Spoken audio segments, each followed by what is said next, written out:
À l'occasion de la sortie imminente du nouveau film de Guillaume Canet, Astérix et Obélix, l'Empire du Milieu, Camille Combal fait une partie du casting sur le plateau d'Une famille en or.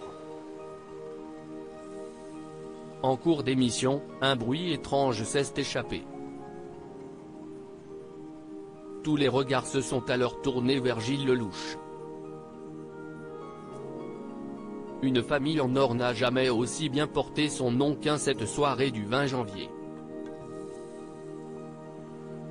Car, sur le plateau de Camille Combal, était présent un casting 5 étoiles, réuni par Guillaume Canet pour les besoins du film Astérix et Obélix, l'Empire du Milieu.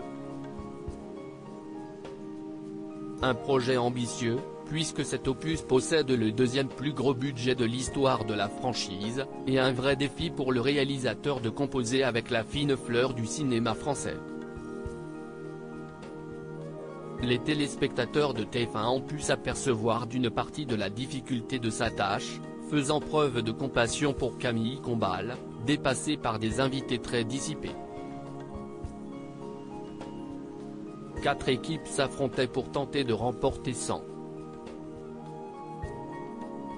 000 € au profit d'une association.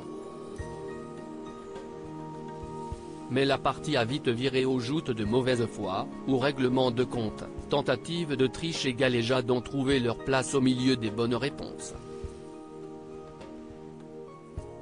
Gilles Lellouche trahi par ses coéquipiers dissipés chefs de leurs équipes respectives, Guillaume Canet et Gilles Lellouche, qui incarnent le mythique duo gaulois à l'écran, ont eu beau recadrer leurs coéquipiers, cela n'a pas forcément suffi pour maintenir l'ordre établi. Quand ce n'est pas Audrey Lamy qui commettait une drôle de boulette, si est-il l'interprète d'Obélix qui se mettait lui-même dans la sauce. Tout ça à cause d'un bruit de paix lâché lors d'une manche décisive qu'il s'est approprié sans coup férir. Qui a fait ça ? A demandé un Camille Combal, hilar et décontenancé par tant de légèreté.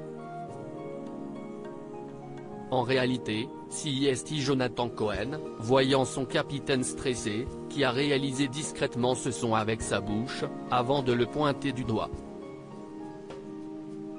C'est le trac, a réagi l'heureux papa, qui a assumé les enfantillages de ses coéquipiers.